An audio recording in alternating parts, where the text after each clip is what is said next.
Boa noite, estamos ao vivo aqui no estúdio da Fundace, na FEA Ribeirão Preto.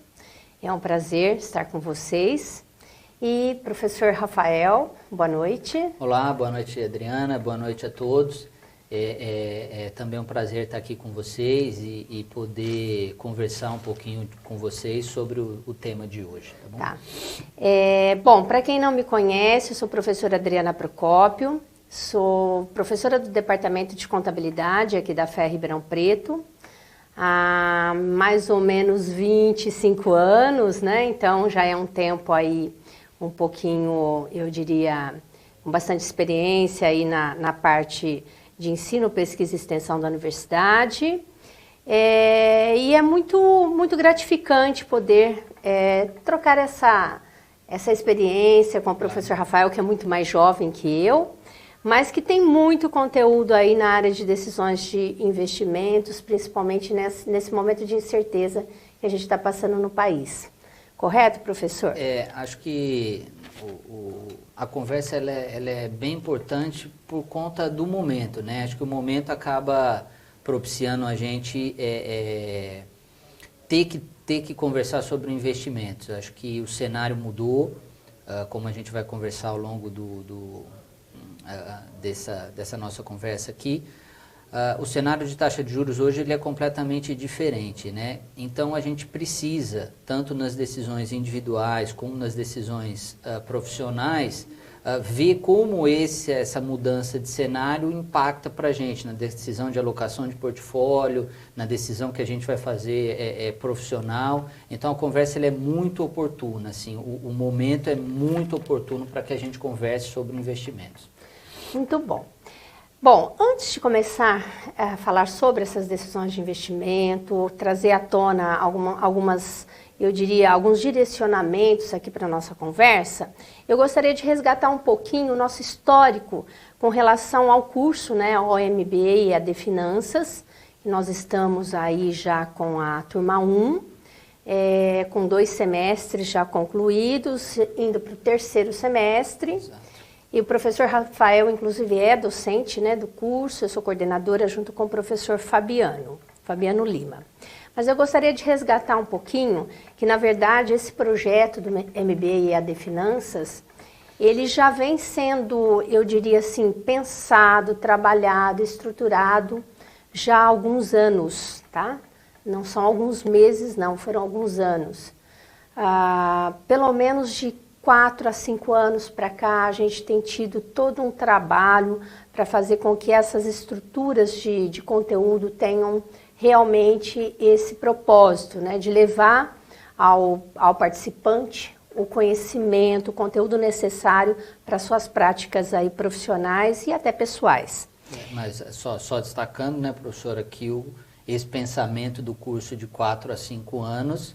Ele já vem o que vem até hoje. Nessa metodologia, mas o curso aqui em Ribeirão já bem mais antigo, Isso, né? Na verdade a gente começou com um curso presencial e tem até hoje, né, que é o MBA Controladoria e Finanças, que a abordagem dele tem um peso maior na parte de controladoria que não tem na versão EAD, a versão EAD é mais ligada para finanças.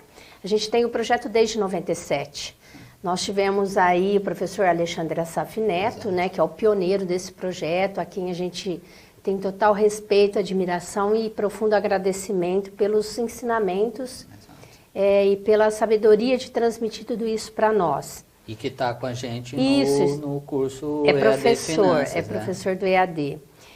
Junto com o professor Maurício Ribeiro do Vale também, que nós começamos esse projeto.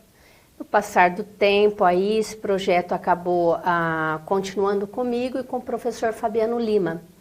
E nós tivemos já a oportunidade de formar mais de 1000 profissionais de mercado nessa área de controladoria e finanças. Quer dizer, é um número que de 97 para cá, eu acho que faz uma boa diferença aí, e a gente fica muito feliz com esse resultado. Inclusive, professor, nós temos contato com alunos da turma 1 até hoje, turma 2, turma 3, enfim, é um prazer.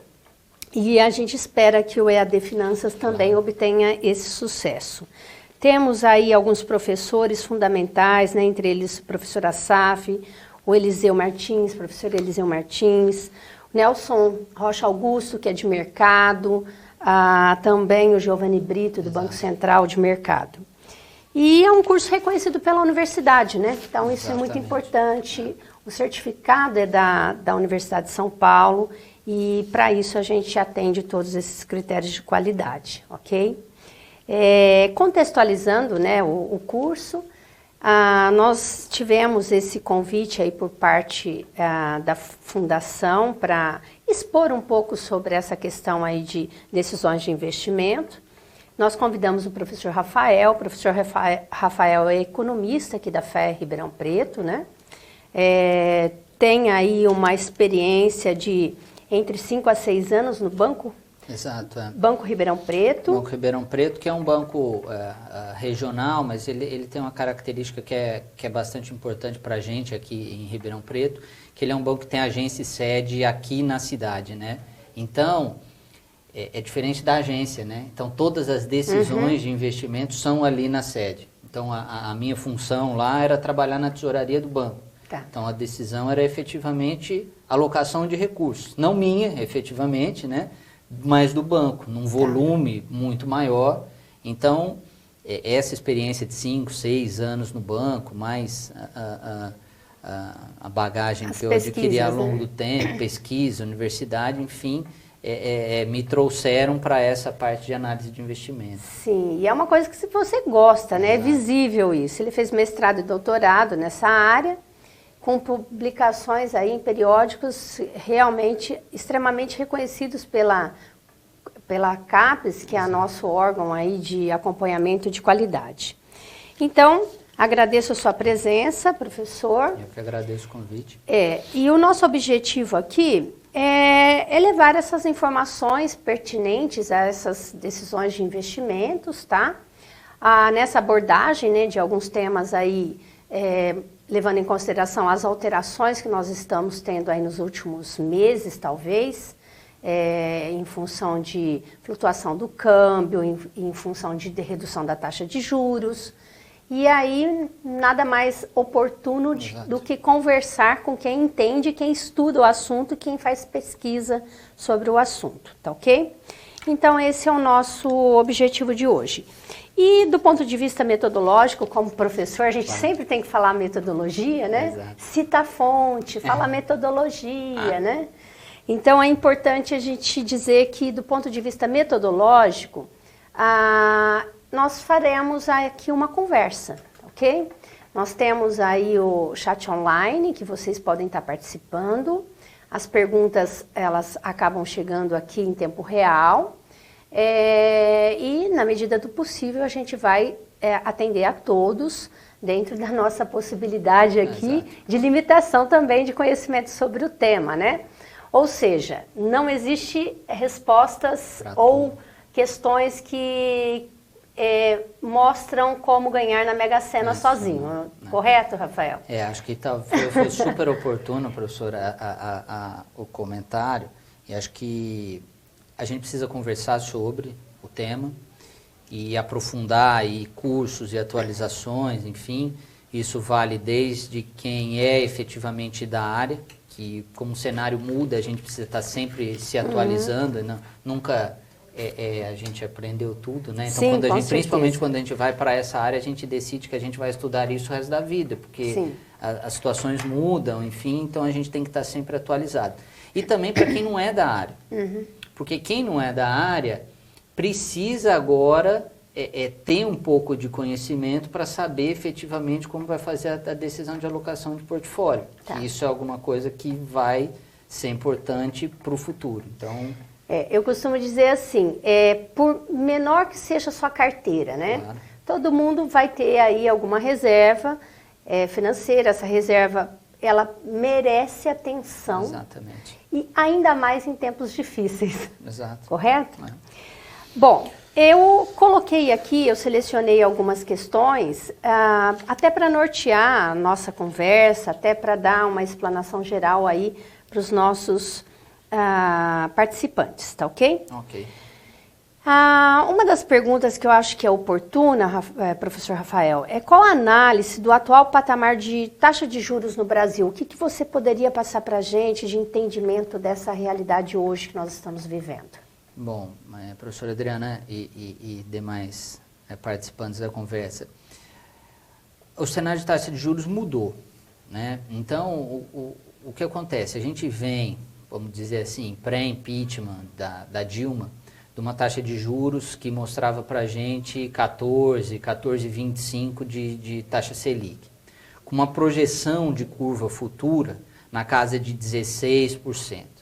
Então, nessa época, quem tinha alguma reserva, estava querendo fazer alguma aplicação, não precisava pensar em absolutamente nada. Era ótimo. Porque aqui no Brasil, o que a gente conseguia? Retorno sem risco. Então, poxa, eu vou entrar lá no Tesouro Direto, vou fazer alguma aplicação minha de pré-fixada. Quanto eu vou ganhar de pré-fixado? 15%, 14%, 16%. Ó, que bacana. Para quanto tempo? Para 5 anos, 3 anos, 2 anos. Então, o prazo era longo lá, 20 anos, enfim, você podia fazer títulos mais longos. Ótimo. Falou, não quero pré, vou fazer pós-fixado, com a Selic rodando a 14,25, maravilha. Não, vou fazer indexado a IPCA, que virou moda à época, então vou fazer IPCA mais 7, IPCA mais 8. Ótimo, então eu não precisava pensar muito. Então talvez essa conversa nossa aqui fosse menos oportuna. Então, o que aconteceu de lá para cá? De lá para cá, a gente teve uma mudança nacional e internacional com relação à taxa de juros. Então, internacionalmente, as taxas de juros, elas estão baixas, né? A gente tem alguns exemplos de países emitindo títulos, pagando taxa de juros negativa. Talvez isso seja tempo para uma outra conversa, para a gente entender um pouco desse cenário. E aqui no Brasil, pós-impeachment, a gente entrou... É lógico que com todo o ruído político, enfim, mas a gente entrou numa agenda reformista, né? Então a gente teve a aprovação de uma reforma trabalhista, no governo Temer tentou-se passar a reforma da Previdência, aí acabou tendo o Wesley Day lá, que acabou travando a reforma da Previdência, e aí agora a gente entrou numa reforma da Previdência, sabe, saindo, estados e municípios entrando, e como a economia anêmica ainda, sem conseguir recuperar, tirando o pé da parte fiscal, a gente conseguiu apertar o pé na parte monetária. Então, nossa taxa de juros saiu de 14 e hoje está em 5. E a taxa futura, ela já projeta 4,5. Tá. Então, isso é inédito no Brasil. Isso é inédito, menor patamar de taxa de juros. E é relevante ainda falar isso, professora, que é inédito. Por quê? Porque a gente viveu lá em 2013, 12, um movimento também de redução de taxa de juros. E que já era muito forte, e a gente chegou a uma taxa de juros de 7%. Sim. Só que o que aconteceu? A gente tinha acelerando na parte monetária e acelerando na parte fiscal. O carro derrapa, não tem o que fazer. Agora, o que acontece? Ao que parece, né, o cenário ele é sempre incerto, sempre tem incerteza, mas ao que parece, com uma responsabilidade fiscal mais adequada, este cenário de redução de taxa de juros para 5, 4,5, 4, difícil a gente saber efetivamente qual é o olho da mosca, vamos dizer assim, né? Mas é um movimento que parece ser mais de longo prazo. Então, de maneira bastante geral, respondendo à análise do cenário atual de taxa de juros, é um cenário de baixa taxa de juros por um período mais longo, porque a inflação está controlada, a gente tem um fiscal mais restritivo, então dá potência para a gente ficar com essa taxa de juros um pouco mais baixa por um período mais longo. Daí a necessidade de organizar de uma maneira muito eficiente a sua carteira, correto? Exatamente. E aí eu te pergunto então exatamente isso, como fazer isso, como isso interfere nessas decisões aí de investimento? Ótimo, então é exatamente isso, professora. Então nós estávamos lá com um título público comprado para vencimento em janeiro de 2020, pagando para a gente 12% ao ano. Maravilha, 13% ao ano, que fosse. E agora? Está vencendo o título agora. janeiro de 2020. Esse cenário altera toda a nossa decisão de investimento. Mudou totalmente. Exato. Né? Agora, acontece uma coisa que é quase inédita aqui no país. A gente, para ter retorno, a gente vai ter que tomar risco. Olha que situação, então, né? Que é um norte internacional, a literatura de finanças sempre trabalhou com relação risco-retorno, e aqui não. Aqui você tinha mais retorno sem risco, né? Então agora a gente vai ter que pensar mais, a gente vai ter que escolher produtos, a gente vai ter que pensar em mercado de capitais, a gente vai ter que pensar em outros produtos financeiros para ter retorno. Ou seja, do ponto de vista teórico, o que tem aí entre, eu diria assim, a parte consensual, né, da teoria de finanças, é o caminho correto de uma estabilização de investimento e financiamento. Exatamente. Então agora a gente pode olhar a empresa, então a gente está olhando, por exemplo, tudo que a gente falou aqui foi um pouco na parte individual, né? Tá. Então o CDB está vencendo. E para a empresa? A empresa, ela antigamente olhava e falava o seguinte, puxa vida, será que eu vou entrar em determinado projeto de investimento? Eu vou fazer uma fábrica nova, eu vou fazer uma planta, eu vou expandir, ou alguém que quero abrir uma franquia, Tá, a pessoa fala, puxa, mas eu vou trabalhar tudo, fazer isso, vou correr risco. E se eu ganho 16% lá no pré, agora é 5%, a inflação é 3%, a taxa de juros real caiu. Você acaba, de uma maneira talvez até indireta, forçando com que esse capital mova a economia. Exato, né? que é o efeito que a gente chama lá em economia, chamado crowding in.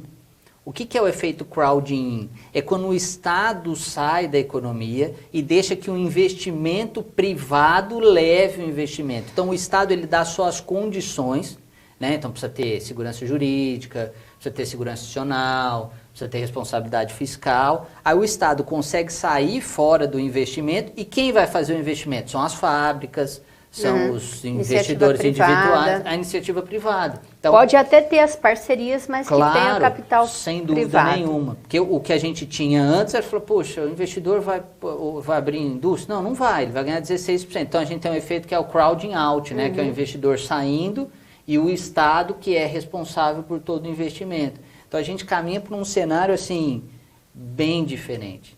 E transpondo isso também para a nossa parte individual, é bom ressaltar, passou a reforma da Previdência, né? Para mim, no meu caso, eu digo assim, comento, né? Rafael, e aí sua aposentadoria? Eu falo, não posso pensar em aposentadoria. Para mim, o regime público de aposentadoria, talvez na minha época, vai ser... Quando você vai aposentar, não sei, 100 anos, né? Deve ser com limite ainda, não sei o que vai acontecer. Então, é preciso que a gente tenha uma perspectiva de poupança privada, de previdência privada, de investimento. Sim. Então, nós precisamos pensar nos produtos, na alocação de portfólio, na decisão de investimento para longo prazo.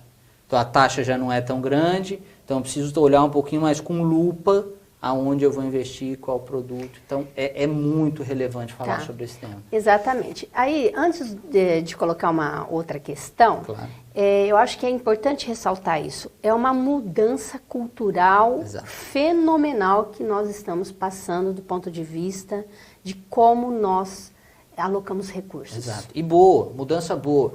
Às vezes dá uma saudade, né? Eu, às vezes vou dar aula, pego algum exercício mais antigo, falam, esse exercício está dando aqui 1% ao mês, né? 16%, 12% ao ano.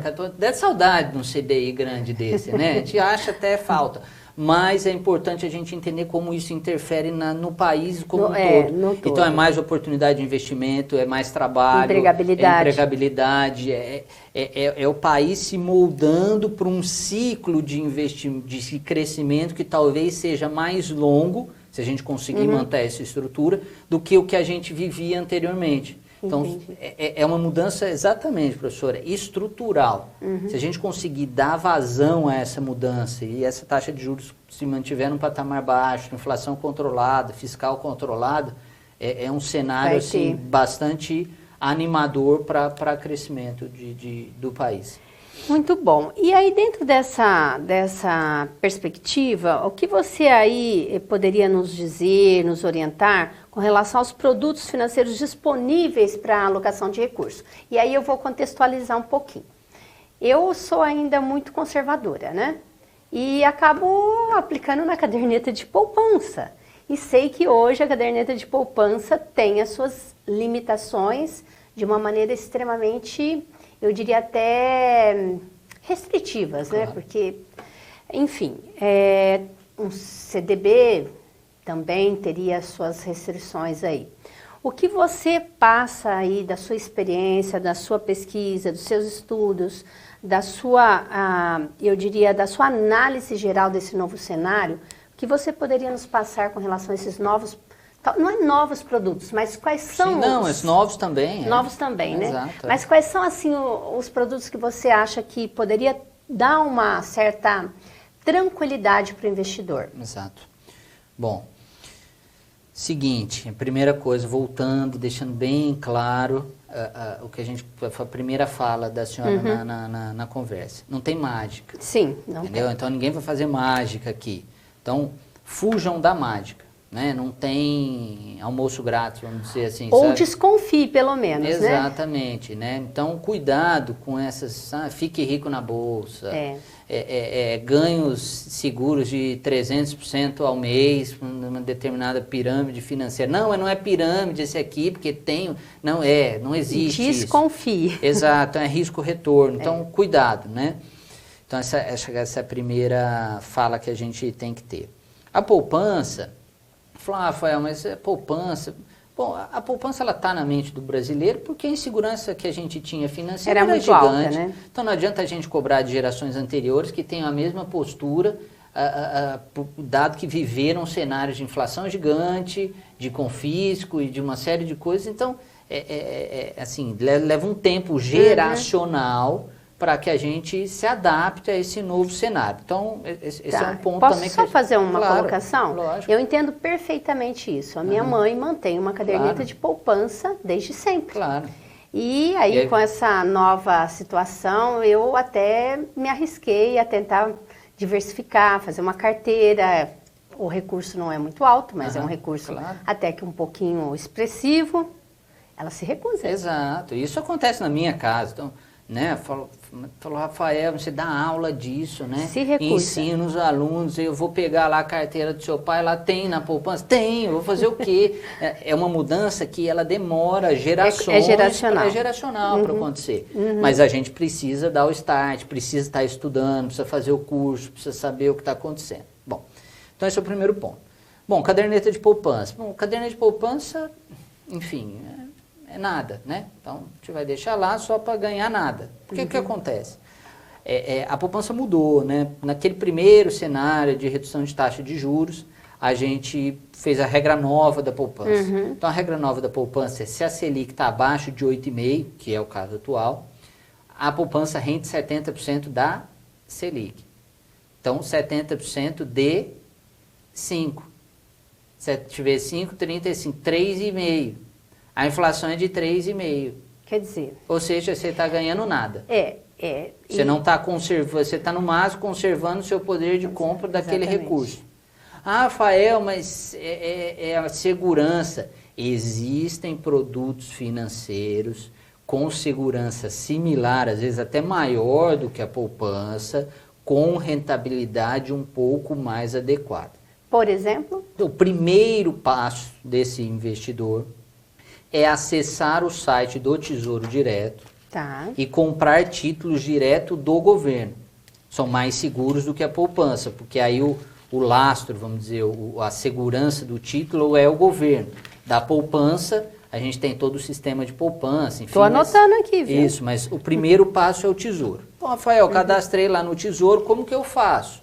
Bom, é só ir no banco, que você tiver, ou em alguma corretora que você opera. Falou, quero operar no Tesouro Direto, quero o meu código do investidor. Ele vai dar o código do investidor, você cadastra lá no site, tudo online.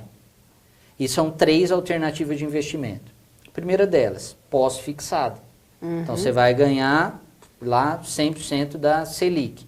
Tem imposto de renda, enfim, a tabela regressiva, aquela coisa toda. Segundo passo, falou, não, Rafael, eu quero um produto que tem lá, que é chamado Tesouro IPCA. que eu ganho no Tesouro IPCA? Você vai ganhar o IPCA, que é a inflação, mais alguma coisa que ele te prometer. Deve estar pagando alguma coisa entre 2,5%, não sei se os mais longos já estão chegando na casa de 3%. Ótimo.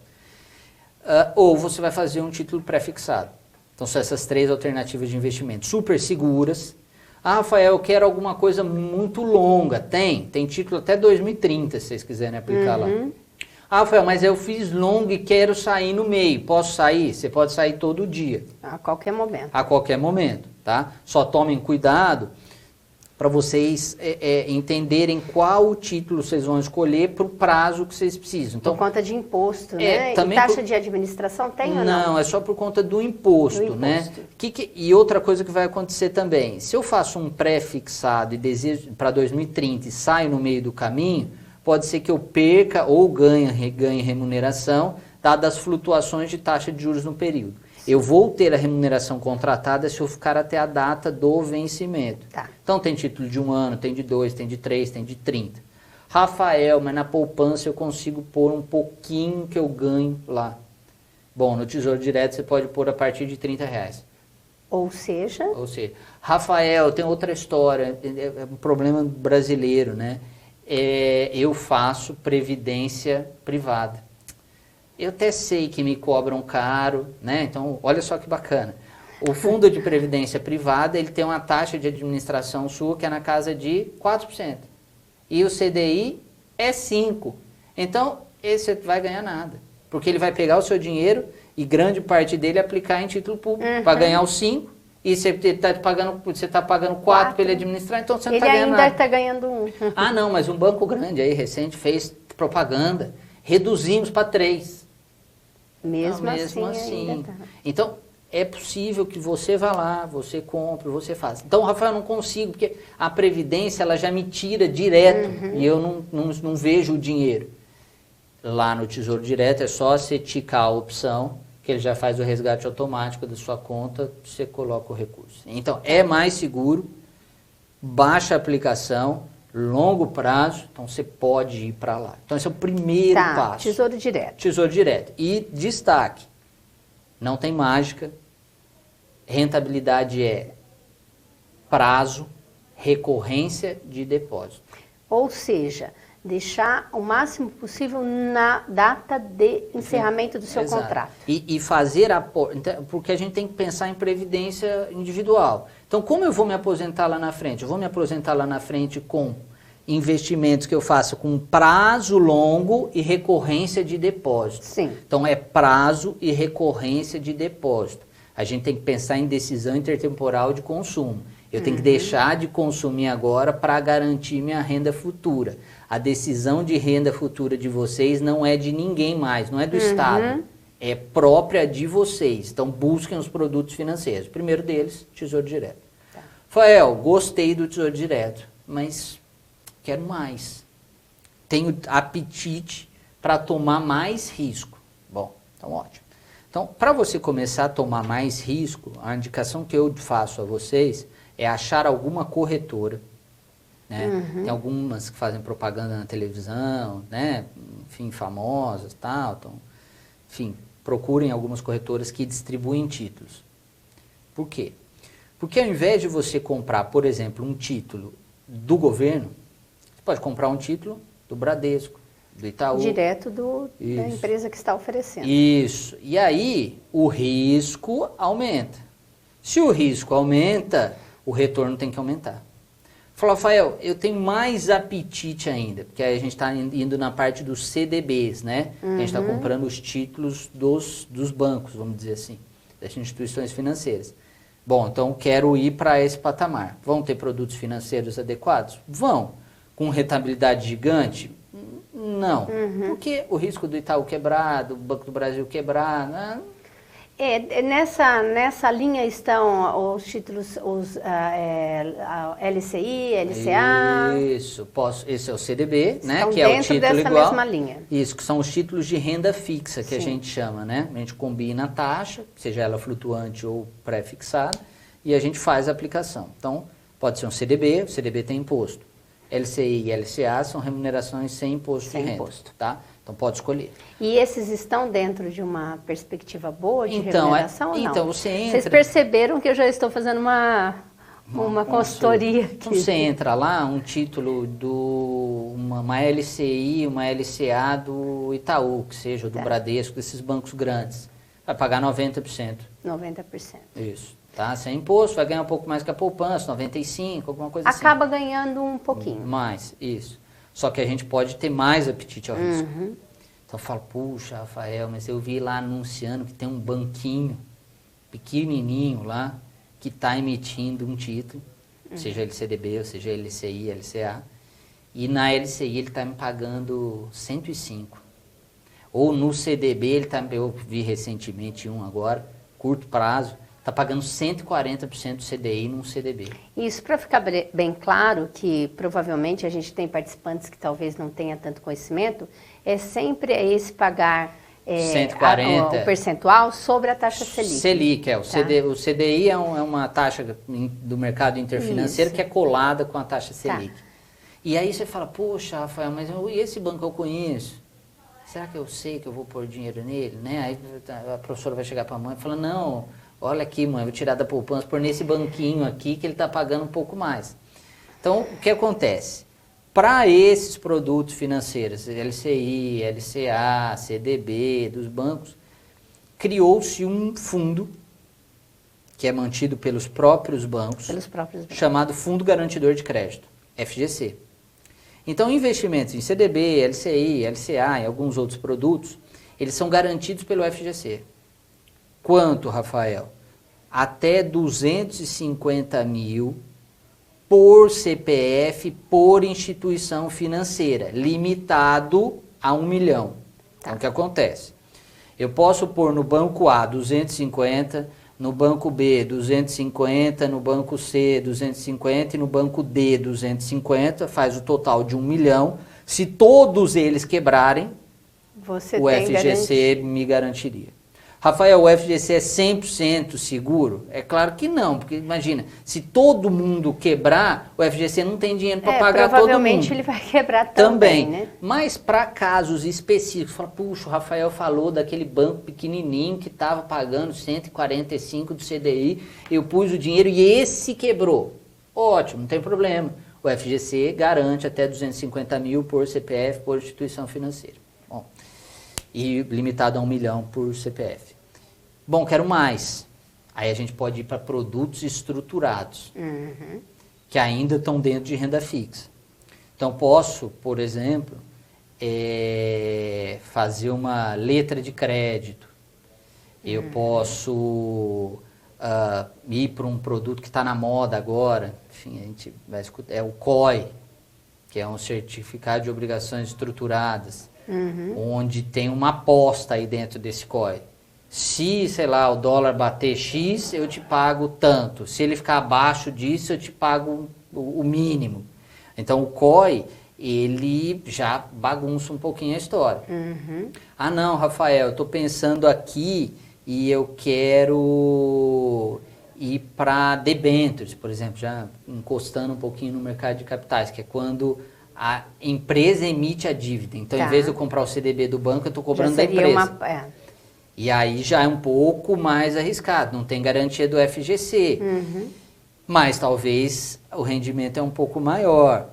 Mas cuidado, teve recente notícia agora de uma concessionária, que as concessionárias costumam emitir bastante debênture, que não honrou o compromisso.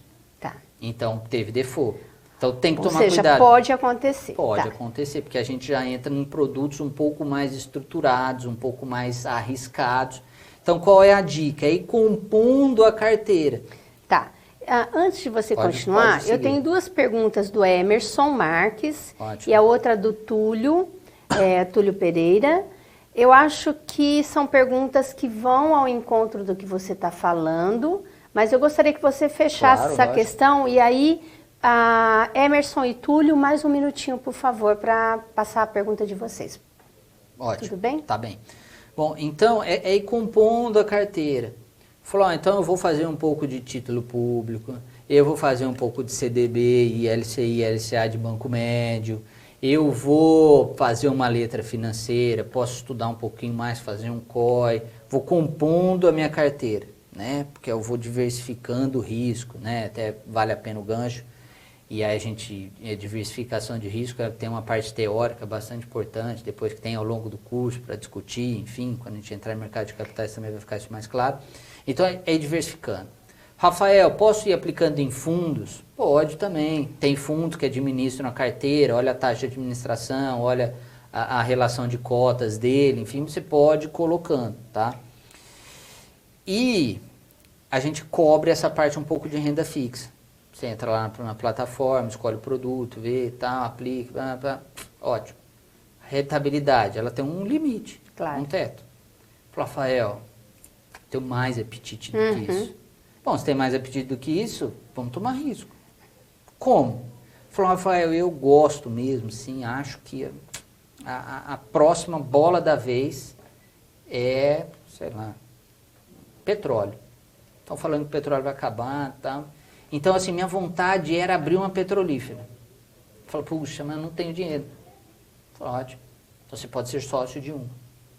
Então, agora adquirindo ações. Então, agora a gente entra num novo mundo. Que são as ações. Onde a gente vai para o mercado de capitais. Muito bom. Entendeu? Então, eu vou pedir para você dar uma paradinha, claro. Que realmente a pergunta do Túlio eu acho que tem bastante ligação com isso, e depois eu volto na do Emerson. O Túlio escreve, boa noite. Gostaria de perguntar aos professores se, do ponto de vista teórico e prático, faz sentido construir uma carteira de renda variável, cuja alocação seja, aí ele coloca uma sigla aqui que eu não sei como que pronuncia, é 50% no ETF, correto? Deve ser BOVA, BOVA 11, BOVA 11, que segue a variação do índice Bovespa, e os outros 50% em ações com beta acima de 1, para tentar ter um retorno acima daquele esperado para o índice. Ele está nessa linha corretamente, o raciocínio está correto, não está? O que eu entendi, a pergunta, ele quer saber se faz sentido construir uma carteira desse tipo. Bom, então eu vou dar um passo para trás, desculpe só o nome dele, professor. É o Túlio Pereira. Túlio, vou dar um passo para trás e aí depois eu sigo na sua decisão de alocação de portfólio. Bom, então nós precisamos entrar em mercado de capitais. Tá. Ótimo. Então, para entrar em mercado de capitais, eu tenho duas alternativas. A primeira é eu estudar bastante. Então, eu só volto então mais um pouquinho. Até então, as pessoas, do ponto de vista do senso comum, tendo um pouco de entendimento sobre produtos, sobre atuação financeira, desenvoltura um pouco mais no sentido aí de buscar as suas alocações, eu acho que conseguiria até tranquilamente dominar. Sem problema. Agora, mercado de capitais requer um pouco mais de experiência do ponto de vista prático e teórico. Exato, tá? Exatamente. Eu acho que aí é bom fundamentar que precisa conhecer um pouco, porque as surpresas e as oscilações são muitas. Exatamente. Tá? Então, por favor. Então, aí, pegando o gancho, são dois caminhos que a gente tem a seguir.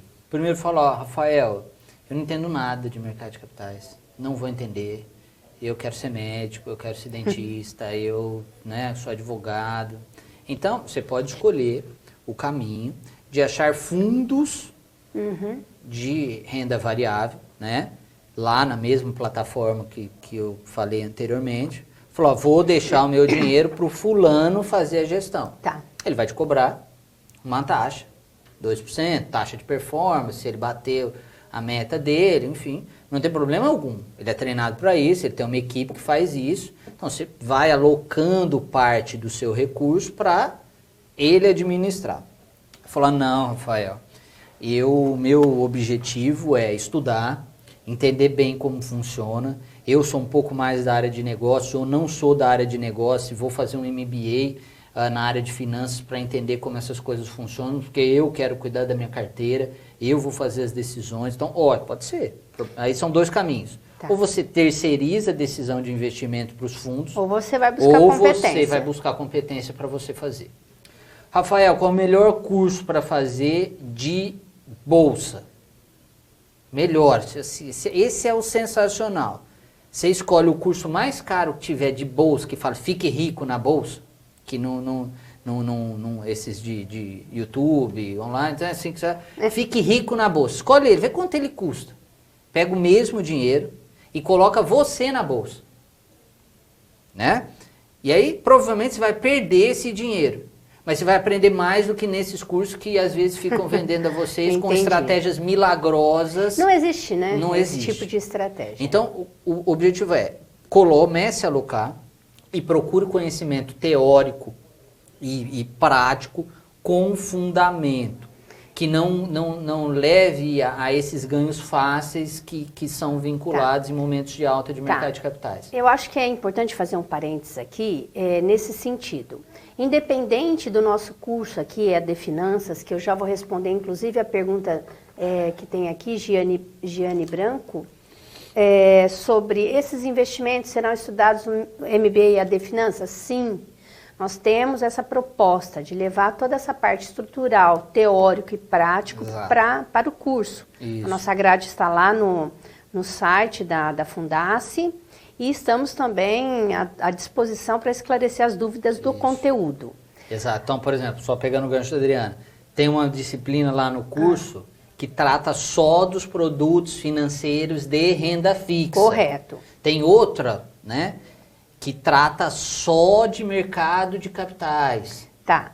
Então, e fechando essa questão, Rafael, é importante isso.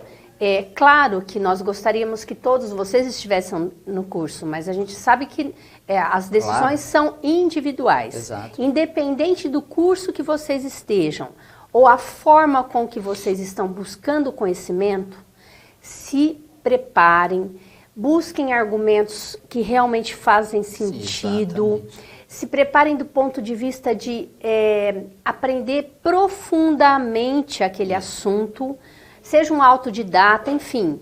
Hoje em dia a gente sabe que tem N sites especializados, tem N conteúdos disponíveis, mas peguem fontes confiáveis. Isso. Fujam das dicas. Que a gente, assim, agora na época de Twitter, de Instagram, né, a gente parece que vive procurando dicas. Mas o fulano falou que a ação do momento agora é essa X. Tomem cuidado, né? Então, fundamentado. Tá. E aí, eu acho que só para fechar a questão do Túlio, sobre a carteira, se ele faz sentido, essa 50% do BOVA, né, 11, e a outra 50% em ações com beta acima de 1. Então, aí o que vai acontecer? Vocês vão ter que escolher as empresas. Então, Rafael, preciso de conhecimento de contabilidade para conhecer a empresa? Preciso entender balanço, preciso entender o que é lucro, preciso entender que empresa que vai bem, qual é a dívida dela, como ela funciona, se ela tem dinheiro para pagar, se ela não tem dinheiro. Preciso entender como as variáveis macroeconômicas vão influenciar no preço, no lucro daquela empresa, né? E aí depois mais para frente eu entender que o valor da empresa está no fluxo de caixa futuro trazido a valor presente, descontado por um nível de risco. Então, entender como as notícias impactam o risco, como as notícias impactam o fluxo de caixa da empresa. Então, aí a gente começa a ficar um pouco mais treinado para falar assim, puxa, a China foi bem, minério de ferro deve subir, porque a China compra muito minério de ferro, a Vale vende minério de ferro, então, poxa, o preço da Vale deve subir, porque o fluxo de caixa futuro gerado por ela vai ser maior. Ou seja, você tem que ter um mínimo de conhecimento sobre esses pontos que ligam essa decisão. Macroeconomia, contabilidade, matemática financeira, decisões de investimento. Porque aí você vai começar a escolher, olha, essa empresa parece que tem oportunidade. Não, vou sair dessa porque ela está com uma dívida muito grande, não tem caixa para pagar, então vai comprometer resultado futuro, saio dessa empresa.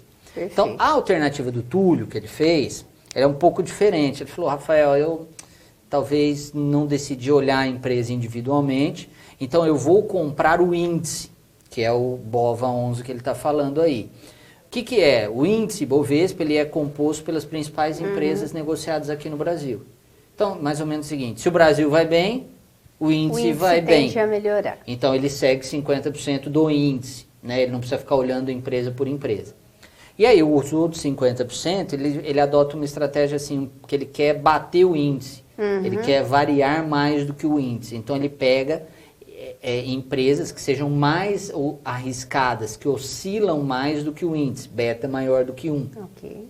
E aí ele fala, poxa, eu vou acompanhar o índice e tentar o a mais nessas empresas mais arriscadas, mas que podem ser a menos também. Tá. Porque se o Ibovespa cair, vai carregar um pouco mais para baixo. Então, a minha alternativa, a minha sugestão... Sugestão, né? Não recomenda nada. Uma leve sugestão é, primeiro, não se concentre 100% em renda variável. Tá. Faça sua alocação também em renda fixa, né? Que no longo prazo, apesar da taxa tão baixa, a gente vai ter uma remuneração interessante. E na construção da sua carteira, faça uma parte em índice, tudo bem, sem problema algum, e cuidado com as empresas que você vai pegar com beta maior que 1, porque talvez ela está com um risco muito grande, porque efetivamente ela está com algum problema. Então analise um pouco mais a fundo essas empresas que tenham sempre lembrar que o retorno é proporcional ao risco. Então fala, nossa, Rafael, eu achei aqui uma empresa, por exemplo, uma antiga, OGX está com beta gigante aqui, valia a pena? Não, então talvez não é o melhor horário, o melhor momento. Então cuidado aí. Tá. Né? A gente fala assim, nossa, essa empresa que ela está barata. Ela está barata porque ela é ruim, né? Então eu falo, nossa, eu vou ficar procurando essas empresas aqui que valem centavos, que são ruins, que é aqui que está o segredo. Não, elas tão barato porque ninguém quer, porque ela é ruim mesmo. Então não vai comprar ela. Agora, não, Rafael, eu achei um caso que eu analisei, ela tá barata agora, mas vai ter mudança de gestão, e eu apostei na companhia, o cenário é bom. Aí você constrói um cenário de investimento. Ler relatório de administração, divulgado pelas empresas, né? Isso. É um exercício já para começar a entender o contexto. Né? Bom, então só para fechar a discussão, quer entender um pouquinho mais de Brasil? Entra lá no site do Banco Central, trimestralmente sai o relatório de inflação. Se vocês conseguirem ler o relatório de inflação e as atas do Banco Central que são divulgadas, vocês já vão assim, cortar um caminho gigante. Depois, procurem algumas casas que soltam relatórios sobre as empresas, vocês também atalham um pedaço. Mas isso não determina, né? Não faz com que vocês não tenham que estudar o assunto. Se não quer estudar o assunto, coloca no fundo e paga o fundo. Tá. Se não, vai estudar porque é relevante. O Emerson Marques, agora eu vou voltar na sua questão, seu Emerson. É uma questão um pouco espinhosa, sabe? E eu já tinha guardado essa questão para você aqui. Como vocês veem o preço do dólar? Tem porta de saída aqui no estúdio? Não tem. Como vocês veem o preço do dólar? São 3 questões, na verdade. Acham que o Banco Central deve baixar sua reserva de dólar? Que também custa ao governo um bom dinheiro por mês? Então, assim, embora não tenhamos nenhuma, eu diria, bola de cristal aqui, que realmente é um assunto delicado, Sim. Eu acho que o professor pode dar algumas opiniões sobre esse tema, mas lembrando que é um assunto extremamente sensível para a gente discutir. A pergunta é ótima, né? Do momento, né? Tá na discussão. E o que acontece? Eu confesso a você que eu não sou especialista em prever dólar, né? Quando eu trabalhava lá na tesouraria do banco, a gente participava de algumas pesquisas lá, onde a gente tinha que prever as variáveis econômicas, as principais instituições financeiras ganham um prêmio chamado Top 5. Até vale a lembrança, tem um professor no curso, no curso aí do EAD Finanças, que é lá da instituição que eu trabalhava lá. E eles são, o professor Nelson, né, presidente do banco lá, eles são top 5, faz 5 anos. Então, ele seria talvez a pessoa mais indicada para cravar o valor do dólar. Eu não vou cravar o valor do dólar, mas vou passar a minha impressão. Acho que o movimento do dólar ele é um movimento natural, reflete cenário internacional. Muito mais internacional, né? E ele reflete talvez um pouco de um desalinhamento interno. O que aconteceu? A gente teve recentemente o leilão do pré-sal. Das partes do pré-sal, onde entrou menos recurso do que se esperava. Bom, se entrou menos recurso do que se esperava, alguns players de mercado eles deviam ter posições futuras de dólar com vencimento mais para frente, apostando talvez na entrada maciça de dólar, certo? Apostando que o dólar ia cair, ele devia estar vendido no dólar. E aí, como essa expectativa foi frustrada, ele teve que desarmar a posição. E a hora que ele desarma a posição, ele leva o mercado mais para cima. Então, falar, Rafael, o Banco Central deve intervir Eu não sei se ele deve intervir, porque ele conhece o fluxo. Tá. Se ele entende que o fluxo é alguma coisa que está desordenada, que está acontecendo alguma coisa, né, ele vai fazer ou o swap cambial, ou ele vai entrar direto vendendo reserva, ele vai fazer alguma coisa. Mas ao que parece, pelas declarações do presidente do Banco Central, ele parece não estar muito preocupado. Parece que é uma fase e vai se acomodar. Se o leilão tivesse sido acima da expectativa, talvez o dólar tivesse 3,80. E na aula do professor Nelson, em que ele faz essa projeção, parece que era entre 3,90 e 4 para esse ano. É isso? Exato. E o que acontece? As casas estão prevendo 4, 4,10. O UBS soltou relatório hoje falando em 4 no final do ano, 4,10 no primeiro trimestre.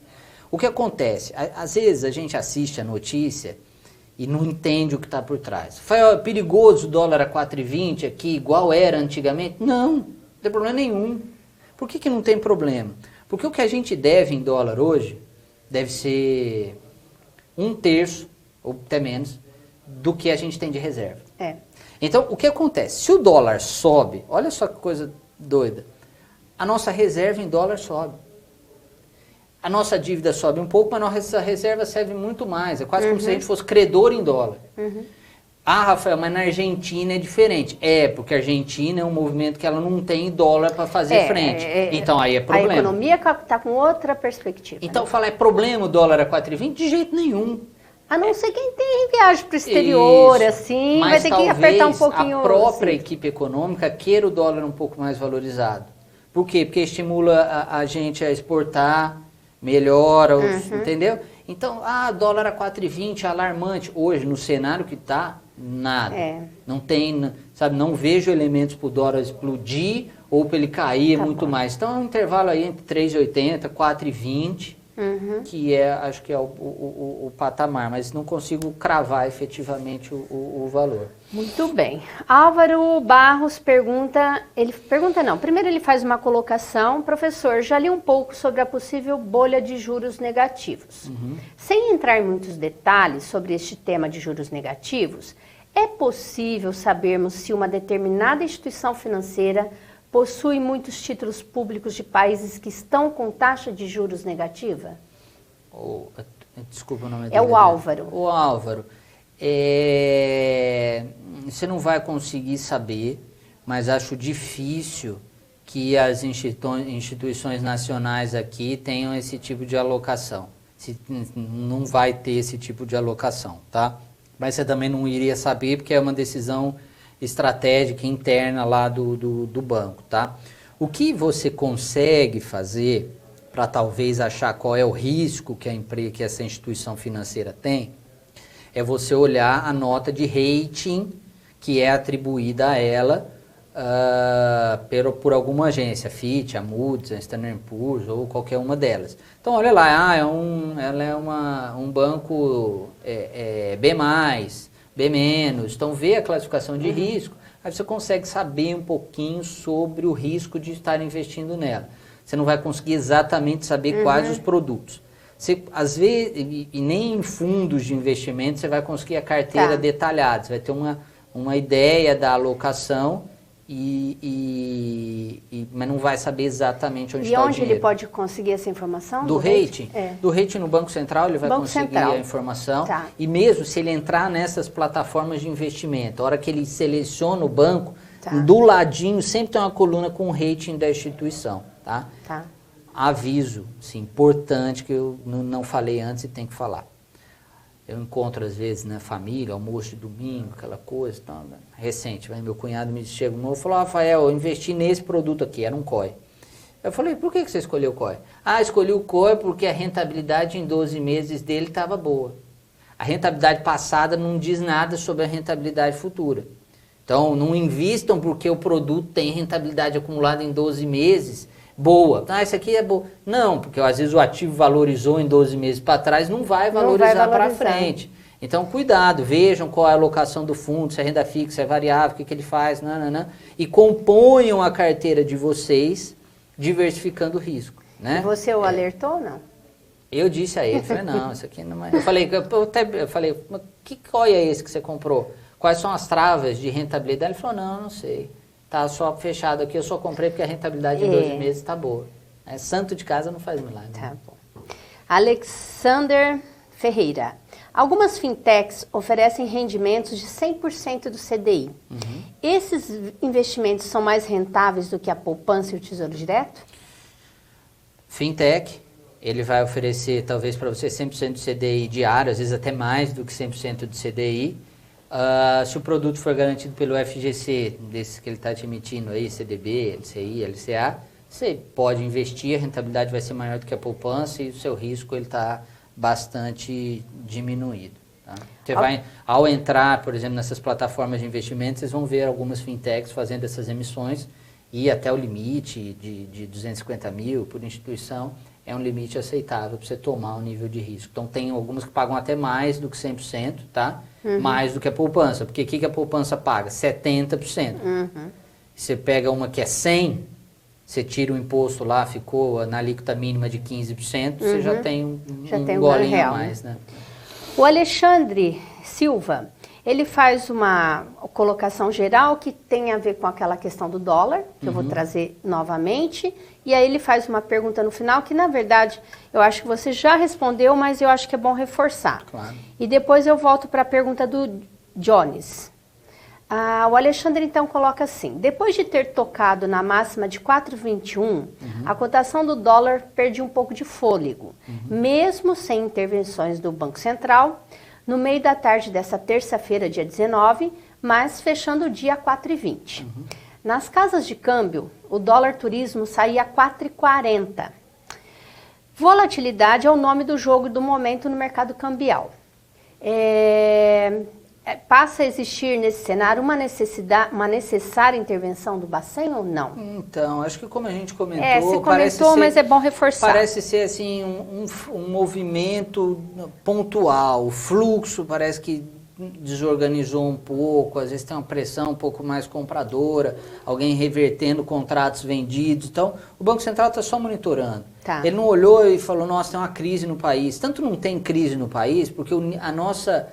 avaliação de risco, que chama-se ENB+BR, que é a nota de risco do Brasil, está na mínima. Tá.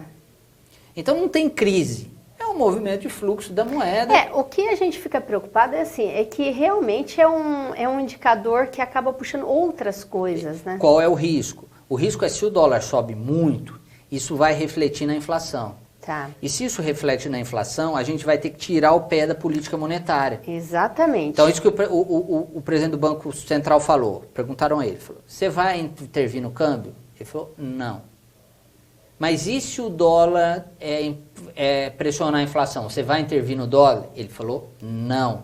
Eu reduzo a minha potência de taxa de juros. Tá. Então, esse é o movimento. Então, eu não espero, pode ser que ele use essa frase, diga que não vai intervir, isso é comum, e aí ele vem de surpresa para pegar os players de calça curta, vamos dizer assim, e falar, você está apostando quanto o Banco Central?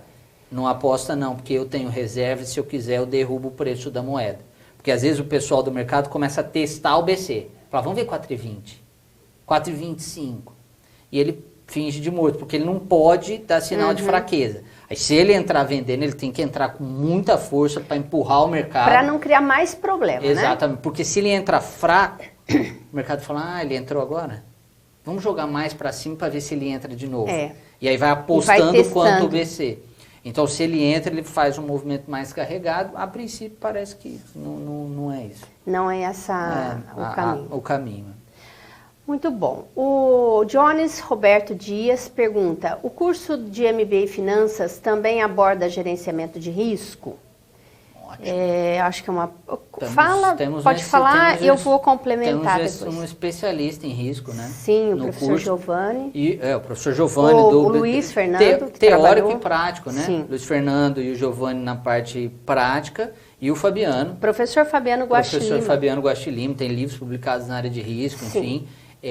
Que vão apresentar para vocês a abordagem prática e teórica do assunto, né? Exatamente. E aí, para complementar, no curso nós temos Fundamento de Finanças, são 4 blocos. Fundamentos de Finanças, a parte de mercado de capitais, a parte de gestão de riscos, que é esse que você está perguntando, e a parte de valor de empresas. Exatamente. Valuation, finanças empresariais, Exato. né? Valor de empresas. Então, na verdade, a gente contempla toda essa parte. Professor Rafael, encerrando aqui a nossa conversa, né? Eu agradeço muito a sua explanação, a sua forma de abordar o assunto. Eu acho que é uma oportunidade maravilhosa que a gente tem de entender um pouco mais eu diria, esse mercado complexo, com N produtos, que a gente sabe que a gente deu uma pincelada, né? Deu uma ideia geral do que é toda essa complexidade, mas eu acredito também que as pessoas, a partir desses insights, dessas informações, elas ficam mais atentas e mais preparadas para buscar suas próprias decisões. Exatamente. E assim, ao final dessa conversa, eu gostaria que você fizesse esse encerramento com as suas palavras aí, e agradecendo a participação de todos que estão aí, né, ao vivo, nos prestigiando. Ótimo. E estamos à disposição para qualquer informação sobre o curso, sobre os nossos trabalhos, as nossas pesquisas, e foi um prazer estar com vocês. Passo a palavra para o professor Rafael. Professora Adriana, eu agradeço o convite, um prazer estar conversando aqui com vocês. Mais uma vez, destacar assim, o tema é muito oportuno, né? Assim, a gente precisa falar sobre isso. E assim, como fechamento, é só destacar a vocês o seguinte: o mundo mudou, o cenário mudou, o Brasil mudou, a taxa de juros é outra. A gente precisa pensar em previdência privada, decisões de previdência. A gente precisa escolher com lupa onde a gente vai colocar o dinheiro. Correto. Rafael, onde? Renda fixa, compõe a carteira, pensa no Tesouro Direto, olha os fundos de renda fixa, vai para o CDB do banco, um banco um pouco mais arriscado, faz alguns produtos estruturados, um COE, uma letra financeira, alguma coisa nesse sentido, sempre compõe na carteira. Rafael, quero mais, debênture, incentivada, mercado de capitais, estuda a empresa, estuda a ação, vê o que está acontecendo com o lucro, com a dívida, com a liquidez, enfim, ou põe no fundo para alguém fazer a gestão para você e você paga para ir por isso. Dólar, mercado muito grande, então se quiser uma alocaçãozinha pequena num fundo para segurar um pouco ser um colchão de risco, sabe? Então é compor, entender os produtos, fazer diversificação e estudar. Estudar o assunto. Então, sabe, esse tema, ele serve tanto para decisão assim, pessoal, isso vai ser dia a dia. A gente vai ter que falar sobre isso, a gente vai ter que treinar sobre isso aqui. Quem tem filho, por exemplo, né?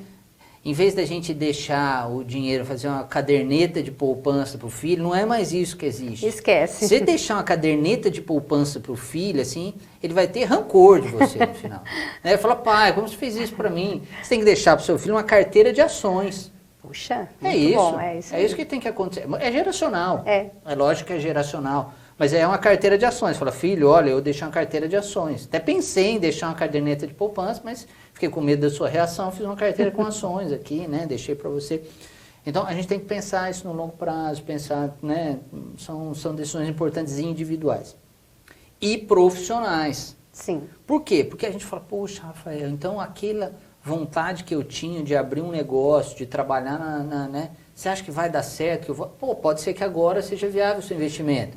Rafael, então você acha que pode ser que a minha empresa agora, se eu me capacitar, pode ser que ela vai abrir realmente uma nova planta e vai ter uma outra oportunidade de trabalho para mim, que se eu estiver pronto, preparado, tiver antecipado esse movimento, eu vou ter um cargo?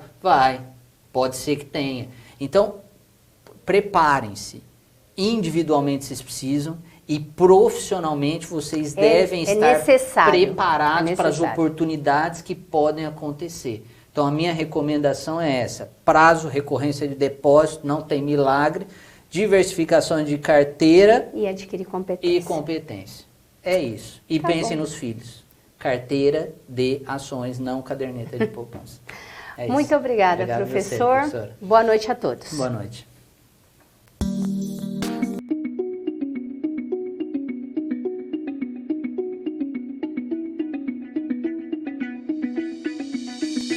Você mais experiente, prático, atento, qualificado, mais crítico. Evoluir profissionalmente é buscar novos conhecimentos e experiências. O MBA Fundace USP é especializado em negócios e possui cursos alinhados e atualizados para os profissionais que buscam vivências em gestão executiva nas diversas áreas do conhecimento, orientados por professores com experiências sólidas e práticas, com peso de uma das universidades mais renomadas do país. MBA Fundace USP, você profissional mais completo.